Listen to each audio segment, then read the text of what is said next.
What the hell do you do when you're worth $12 billion, but you can't stop your own goddamn kid from screaming? That's the question pounding in Julian Croft's head, a jackhammer of shame and rage. He's sitting in seat 1A on a nonstop flight to Geneva, the plush leather sticking to his skin, his face a mask of crimson fury and utter humiliation. His 8-month-old son, Leo, is in the middle of a 3-hour, full-throated, ear-splitting meltdown, and every single soul on this plane looks like they're about to form a lynch mob with Julian as the guest of honor. Have you ever been in that spot? Trapped, helpless, with hundreds of eyes burning into you, judging you? Let me know in the comments below, and while you're at it, smash that like button and subscribe, because you are not going to believe the insanity that happens next. Julian had tried everything. Fucking everything. He'd walked the aisles until his legs ached, bouncing Leo with a rhythm that felt more like a panic attack than a soothing motion.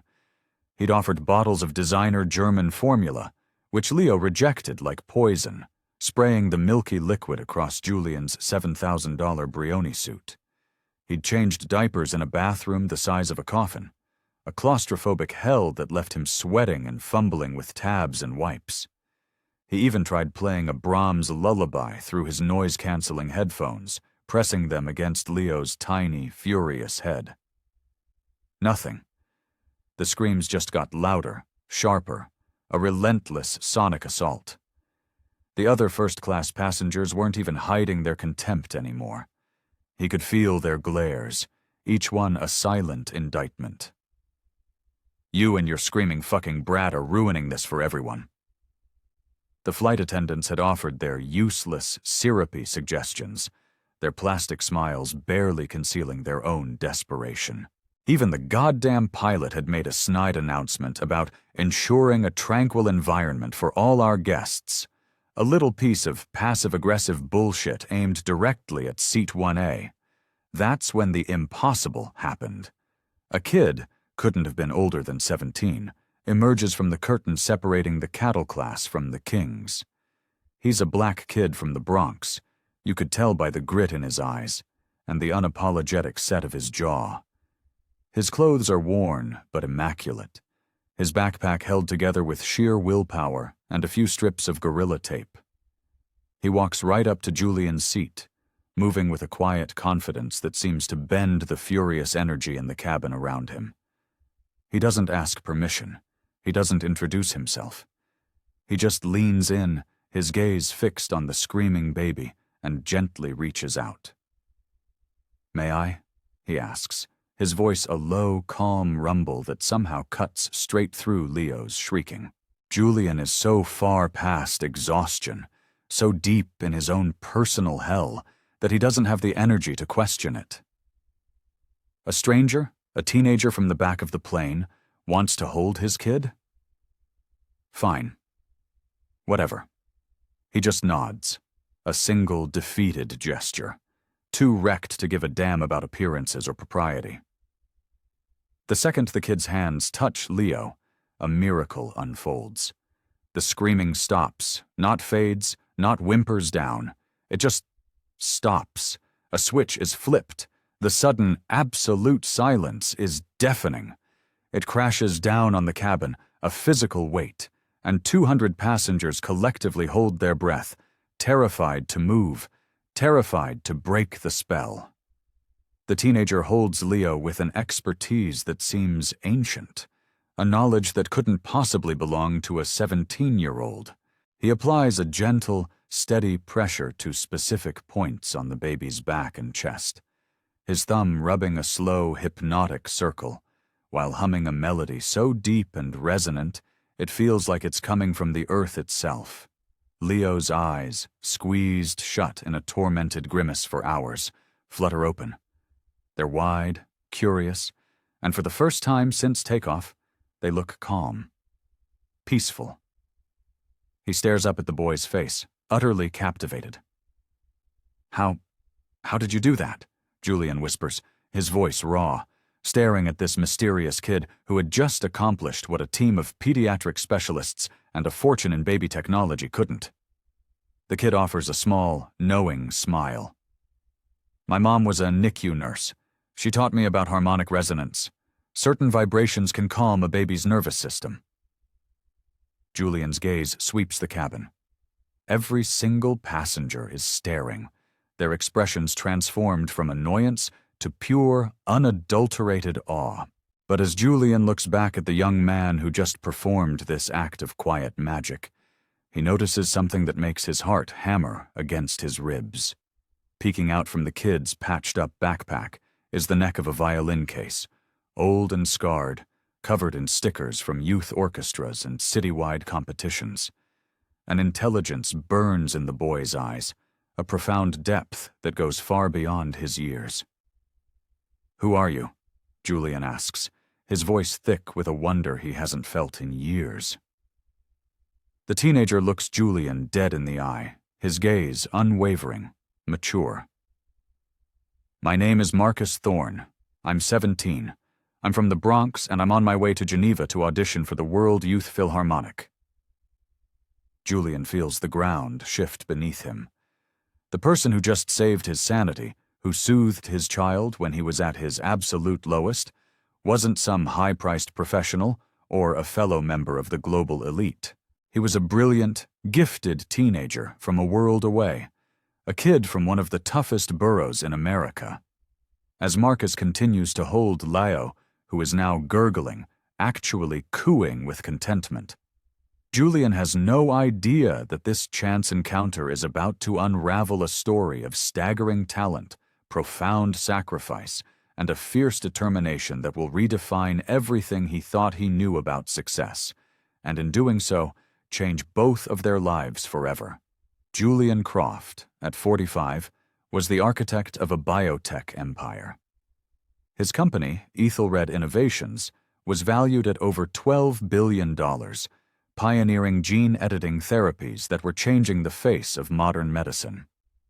He was on his way to Geneva for a keynote address at a global genetics summit, a speech that would solidify a multi-billion-dollar European partnership. Ordinarily, Julian flew alone, his time in the air a hyper-productive bubble of encrypted calls and strategic planning. But this trip was an anomaly. His wife, Eleanor, was back in New York, dealing with a sudden and serious family illness. "I can postpone the summit, Elle," Julian had insisted, watching her pack a frantic bag. "Absolutely not," she'd said, her voice firm, unwavering. "This deal is the culmination of a decade of your work. Take Leo with you. It'll be an adventure. How hard can it be for 5 days?" Famous last words. He'd tried to hire a top-tier travel nanny, the best the city had to offer.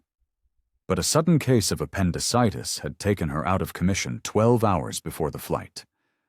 With no time to vet a replacement, Julian found himself boarding the Swiss Air flight with an 8-month-old, a diaper bag overflowing with gear he didn't understand, and a schedule packed with meetings that would determine the future of his company.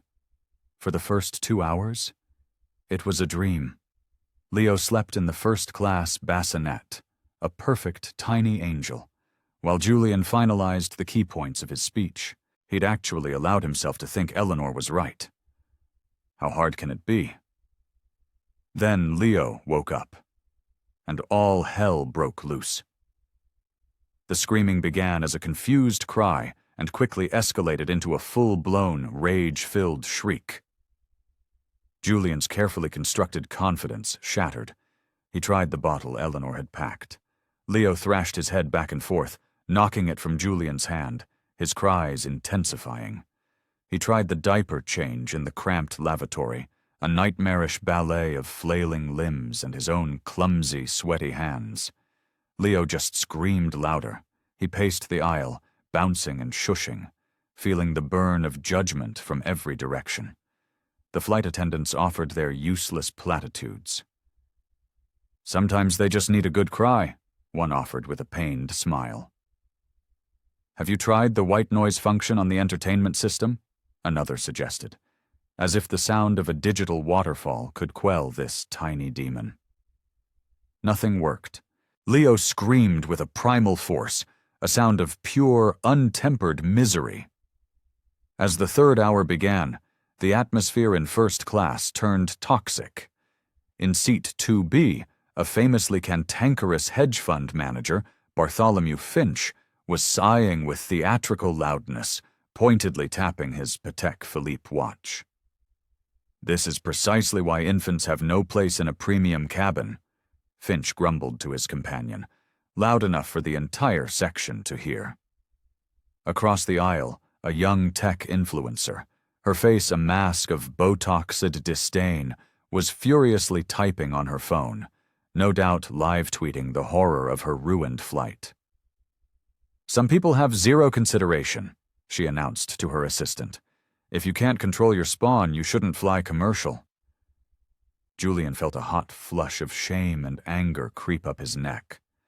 These were his people, his peers, the titans of industry, the global elite. He expected better, a modicum of understanding, but their judgment felt like acid, burning away the last of his composure. The worst part was his own crushing inadequacy. He could command a boardroom of sharks, he could decipher complex genomic sequences, he could bend markets to his will, but he couldn't comfort his own child. The realization was a cold, hard knot in his stomach. Every one of Leo's desperate wails felt like a personal accusation, highlighting a profound failure that his billions couldn't fix. He wasn't just panicking about the flight anymore. His mind raced ahead to Geneva. He had 5 days of wall-to-wall meetings, dinners with investors, and the most important speech of his career. How could he possibly manage that with a baby who was clearly miserable and inconsolable? His entire European expansion, the legacy of his life's work, felt like it was about to be sabotaged by an 8-month-old. Meanwhile, 12 rows back, in the dim light of the economy cabin, Marcus Thorne had been listening to Leo's cries with a growing sense of clinical empathy. He was traveling to Geneva on a ticket paid for by bake sales at his church, a car wash organized by his orchestra mates, and the collected spare change of his neighbors. The audition for the World Youth Philharmonic wasn't just an opportunity, it was a lifeline. It was his only shot at a full scholarship to Juilliard, a chance to escape the gravity of his circumstances and reshape his family's future. Marcus lived in a cramped 2-bedroom apartment in the Bronx with his mother, his grandmother, and his 2 younger sisters. His mother, Elena, worked back-to-back shifts as a nurse, a quiet warrior armed with compassion and exhaustion. 2 years ago, his youngest sister, Sophia, was born 3 months premature, a tiny, fragile thing who spent her first 4 months in the NICU. Elena couldn't afford to take much time off, so Marcus had spent countless hours at the hospital, sitting by Sophia's incubator, watching his mother work her quiet magic. He learned to read the monitors, to understand the subtle language of infant distress. He saw his mother use non-medical techniques, the power of her touch, the specific cadence of her voice, the deep, calming hums she would use to regulate a baby's heart rate. "It's about resonance, mijo," she'd explained. "Everything in the universe has a frequency: fear, pain, peace. You just have to find the right frequency to tune them to." He had watched her calm infants that doctors had given up on, his mother's hands and voice achieving what machines and medicine could not. He called it her magic. She called it listening. Listening to Leo's screams, Marcus recognized the specific pitch of overstimulation and deep-seated discomfort. He heard the panicked, shallow breaths between wails. He knew he could probably help, but he also knew the brutal calculus of the world. A black kid in a hoodie walking from economy into the hushed, rarefied air of first class was not a welcome sight. He would be seen as a threat, a problem, a charity case. He had felt the sting of that prejudice 1,000 times in his 17 years. People saw his clothes, his skin, his address, and they stopped seeing him. For 2 hours, he wrestled with himself. He pulled out his sheet music, the well-worn pages of Bach's Chaconne, and tried to lose himself in the familiar patterns, preparing for the audition that held his entire future in its grasp. But Leo's cries were a magnet, pulling his focus, tugging at the empathy his mother had instilled in him. Finally, his compassion won out over his fear. He carefully put his music away, stood up, and started walking toward the front of the plane, ignoring the suspicious glances from the passengers around him. A flight attendant with a strained smile intercepted him at the curtain. "Can I help you, sir?" she asked, her tone a perfect blend of professional politeness and gatekeeping suspicion. "The baby," Marcus said, his voice quiet but steady. "I think I might be able to help him." The flight attendant's skepticism was palpable. "Are you a relative of the family?" "No, ma'am," Marcus replied, his posture respectful but firm. "But my mother is a neonatal nurse. I've spent a lot of time around distressed infants. I recognize that cry. There are some techniques." Before she could dismiss him, Julian Croft himself appeared in the aisle, his face a haggard portrait of defeat, Leo screaming against his shoulder. "I heard someone say they could help," Julian pleaded, his usual authority stripped away, leaving only the raw desperation of a father at the end of his rope. Marcus took a deep breath. This was the moment. "Sir, my name is Marcus Thorne," he began, his voice cutting through the noise. "I know this is unorthodox, but my little sister was a preemie. I learned some things about calming techniques, about harmonic resonance. I think your son is overstimulated and in distress. The bouncing and the noise are probably making it worse." Julian stared at Marcus, really seeing him for the first time. He saw the sharp intelligence in the kid's eyes, the quiet confidence in his stance, and beneath it all, a genuine, unvarnished empathy for his son. Julian was so far past caring about protocol, he would have accepted help from a talking chimpanzee. "What kind of techniques?" he asked, his voice cracking. "It's about steady pressure and low-frequency sound," Marcus explained, his tone becoming almost clinical. "It helps regulate their parasympathetic nervous system. It's not about distracting them. It's about grounding them." Julian looked around the cabin, at the sea of expectant, judgmental faces, and then he made the decision that would pivot the axis of his world. "Please," he said, his voice breaking as he held Leo out toward Marcus, "if you can help him. Please." What happened next felt like it defied the laws of physics. The moment Leo was in Marcus's arms, the storm began to subside. Marcus didn't rock or bounce him. Instead, he held him securely against his chest, one hand spread firmly across Leo's back, the other supporting his head. Then he began to hum. It wasn't a melody, not really. It was a single, low note, a resonant baritone hum that seemed to vibrate through Marcus's entire frame and into the baby's. It was the sound of a cello, of a Tibetan singing bowl, of the earth turning on its axis. "Babies in distress have a chaotic heart rhythm," Marcus explained in a near whisper. "The constant, steady vibration helps their own rhythm find a pattern to lock onto. It's called entrainment."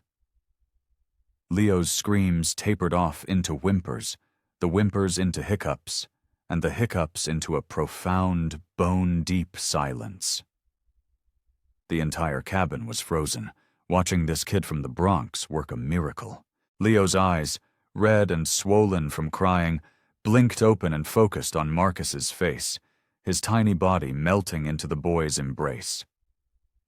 "Where did you learn that?" Julian whispered, completely mesmerized. "My mom," Marcus said, his focus never leaving Leo. "She says every person has a song inside them. You just have to be quiet enough to hear it. Sometimes you have to sing it for them until they remember it for themselves." Julian watched as Leo's breathing deepened, his tiny fists uncurling for the first time in hours. He was asleep. Bartholomew Finch, the cantankerous hedge fund manager, was staring, his mouth slightly agape. "Astonishing," he murmured to his companion, simply astonishing. The tech influencer across the aisle had put down her phone, her expression one of baffled respect. The flight attendants stood by, their faces a mixture of relief and utter disbelief. "How long will this last?" Julian asked, terrified the spell would break. "He should sleep for a while now," Marcus said confidently. "His system was just overloaded. He needed a reboot." As Marcus gently transferred the sleeping baby back into Julian's arms, showing him how to maintain the same steady, secure hold, Julian studied this young man as if he were a newly discovered element. "Marcus, you said you're going to Geneva for an audition?" he asked, his voice low. "Yes, sir. The World Youth Philharmonic. It's a global program for young classical musicians. The winners get a full ride to Juilliard." Julian was floored. This kid wasn't just a baby whisperer. He was a world-class talent. "That's one of the most competitive programs on the planet. You must be an incredible musician." Marcus gave a modest shrug. "I love to solve problems, whether it's a difficult passage in a Bach partita or a crying baby on a plane. To me, they're just different kinds of puzzles." "Tell me your story," Julian urged, gesturing for Marcus to take the empty first-class seat beside him. Marcus hesitated for a second, then sat, looking both out of place and perfectly at home. "There's not much to tell. I started playing on a school violin when I was 6. My teacher, Mr. Dubois, said I had a gift. He gave me private lessons for free for years." Marcus's eyes lit up as he spoke. "My school's music program got cut, so I practiced in the stairwell of my building. I learned everything I could from YouTube videos and old records from the library." "How did you get the money to fly here?" Julian asked, though he was beginning to guess the answer. Marcus's expression grew serious. "My whole neighborhood chipped in. My pastor passed the plate at church. The guys at the barbershop put out a jar. My mom's co-workers donated their overtime pay. They all believe in me." Julian felt a profound sense of awe. Marcus wasn't just carrying his own dreams on this flight. He was carrying the collective hope of an entire community, people who had given from the little they had to launch him toward his future. Have you ever bet everything on one single moment? That one chance that could change your life forever? I want to hear about it. Drop your story in the comments. And don't forget, if you're finding this story as incredible as I am, hit subscribe so you don't miss the conclusion. "What happens if you get in?" Julian asked. "A full scholarship, living stipend." "Everything," Marcus replied, his voice filled with a quiet, steely resolve. "It means I can focus on my music. It means my mom won't have to work double shifts anymore. It means I can come back and build a real music program for the kids in my neighborhood." Julian knew, in that moment, that he was in the presence of something truly extraordinary. Not just raw talent, but a depth of character and a clarity of vision that could, with the right support, change the world. But he also saw the crushing weight on the boy's shoulders. One audition, one performance would decide it all. As Leo continued to sleep, a perfect, peaceful weight in his arms, Julian made a decision that would send ripples through the rest of his life. "Marcus, I have a proposition for you," he said, his CEO brain kicking into high gear. Marcus looked at him, his expression curious but guarded. "What kind of proposition, sir?" "I'm in Geneva for 5 days of the most important meetings of my career. As you've witnessed, I am catastrophically unprepared to care for my son." Julian paused, letting the weight of the statement hang in the air. "I want to hire you, for the next 5 days. Be my son's caregiver. I'll pay you $500 a day, put you up in the suite adjoining mine at the hotel, and arrange for a private car to take you to and from your audition and any practice sessions you need." Marcus's eyes went wide. $500 a day? Sir, that's more than my mom makes in a week." "It's less than what a professional consultant would charge me in London," Julian countered. "And you've already proven you're more effective than any professional I could find." Marcus's mind was spinning. The money would be a lifeline for his family. But the audition was everything. "Mr. Croft, I'm grateful for the offer, I truly am. But this audition, my entire life is riding on it. I can't be distracted." Julian smiled, recognizing the unwavering focus of a true prodigy. "I understand. The audition is your priority.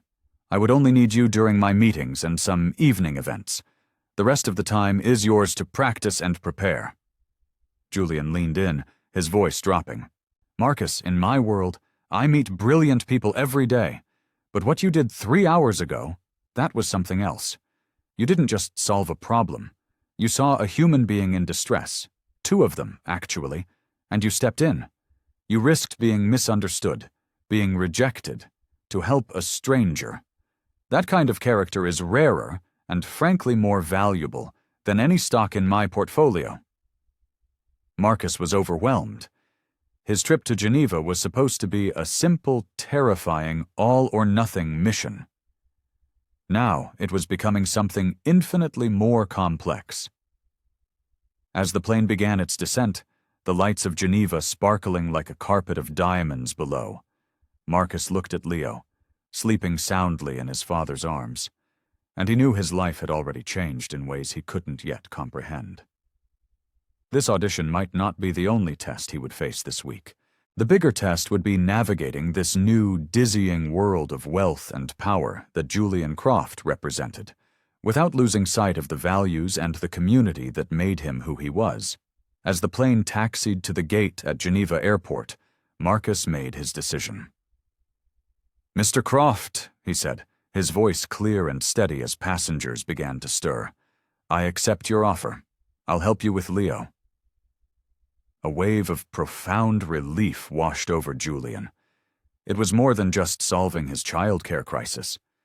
It was a feeling of excitement, an eagerness to spend more time with this remarkable young man. "Excellent," Julian replied, a genuine smile spreading across his face. "My driver is waiting. We can finalize the details on the way to the hotel." Walking through the airport was a surreal experience. A billionaire CEO holding a sleeping baby, flanked by a 17-year-old from the Bronx. They were an odd, compelling spectacle, attracting stares that were a mixture of curiosity and confusion. The car was a black Maybach, an opulent vessel of leather and polished wood that felt more like a private jet than a car. "The audition is tomorrow afternoon," Marcus said, as they glided through the pristine Swiss streets. "It's a 3-part process: a prepared solo piece, a blind orchestral excerpt, and an interview with the conductors." Julian listened, impressed by Marcus's composure and focus. "What's your solo piece?" he asked. "The Chaconne from Bach's Partita No. 2, Marcus replied.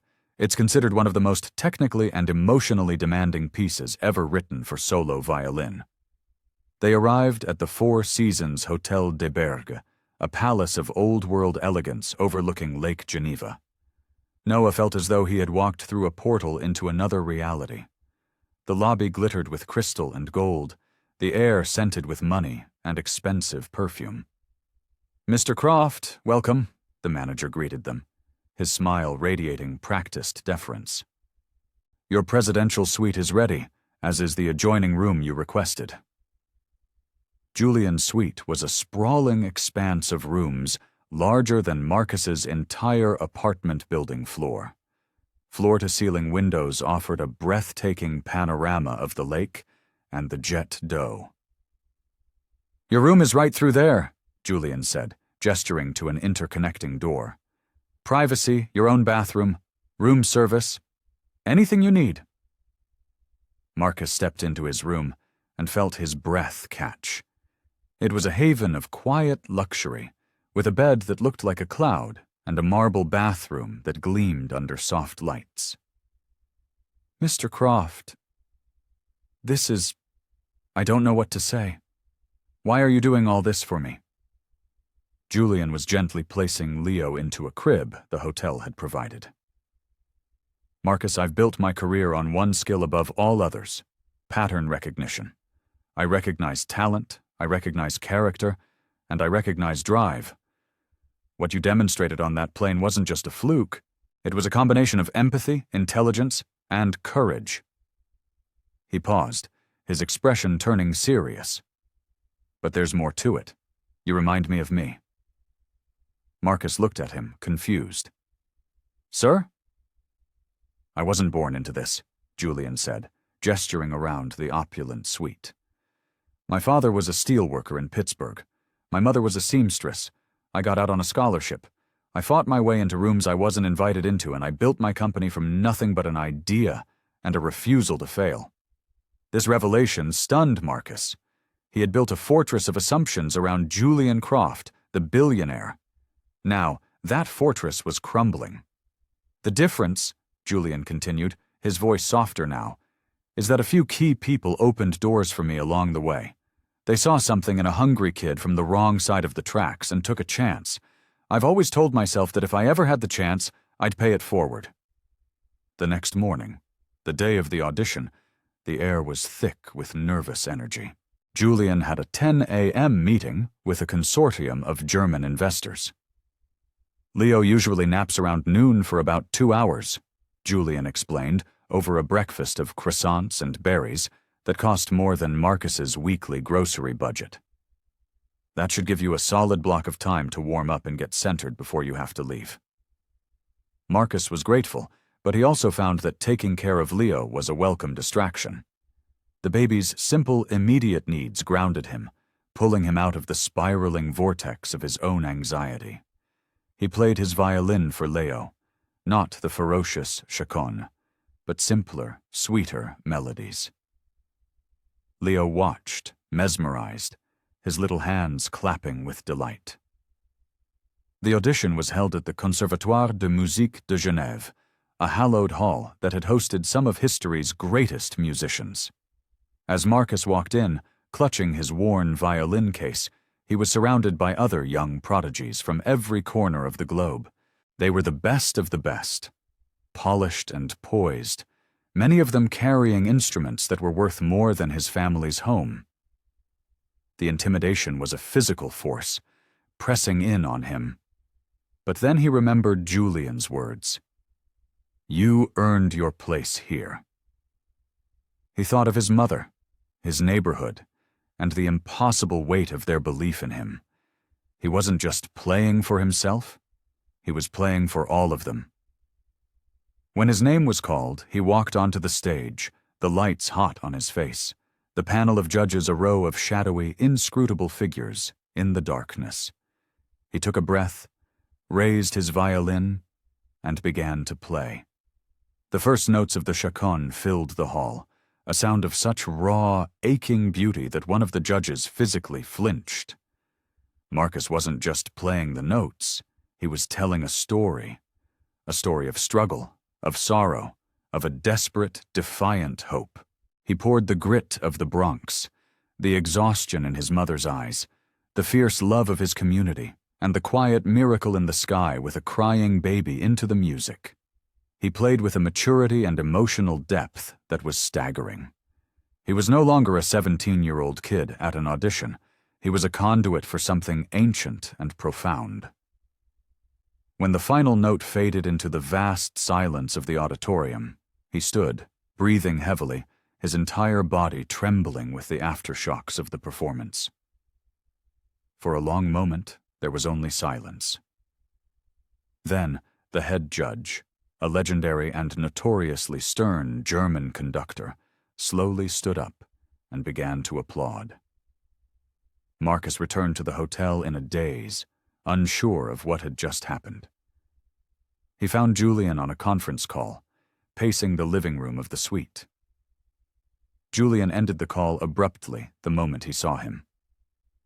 "How did it go?" he asked, his eyes searching Marcus's face. I think it went well," Marcus said, his voice distant. "I played the best I've ever played in my life." He didn't know it yet, but Julian had made a call of his own that afternoon. He had called an old friend from his university days, who now sat on the board of the Philharmonic. He hadn't asked for a favor. He had simply said, There is a young violinist auditioning today named Marcus Thorne. I am not asking you to influence the judges, only to ensure they listen with their whole hearts. He is, without exaggeration, a once-in-a-generation talent. That evening, as Marcus fed Leo his dinner, his phone rang. It was an unknown Swiss number. His heart hammered against his ribs as he answered. It was the German conductor. "Mr. Thorne," the man's voice boomed through the phone. "The committee has made a unanimous decision. We would be honored if you would accept the first chair violin position in the World Youth Philharmonic, and Juilliard has followed our recommendation. They are offering you a full 4-year scholarship."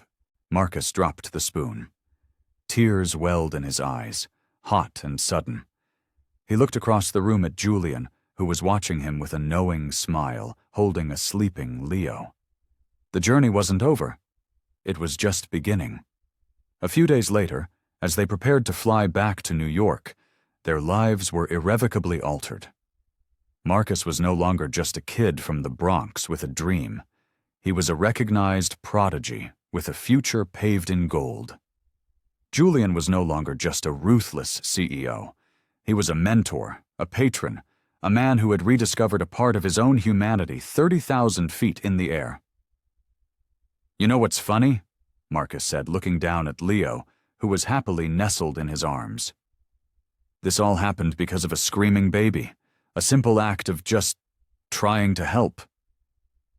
Julian nodded, his gaze thoughtful. "That's the secret, isn't it? The universe doesn't reward ambition. It rewards compassion. You never know which door will open when all you're trying to do is the right thing." As their plane took off from Geneva, leaving the pristine city behind, Marcus looked out the window and smiled.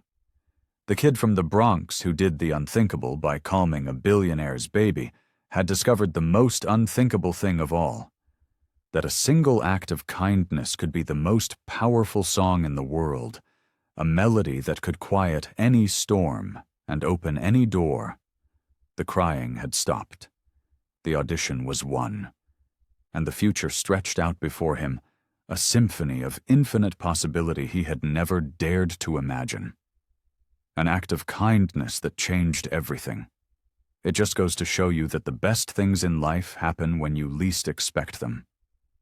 What did you think of Marcus's and Julian's story? Let me know your thoughts down below. Thanks for watching. Please like and subscribe for more stories that will absolutely blow your mind.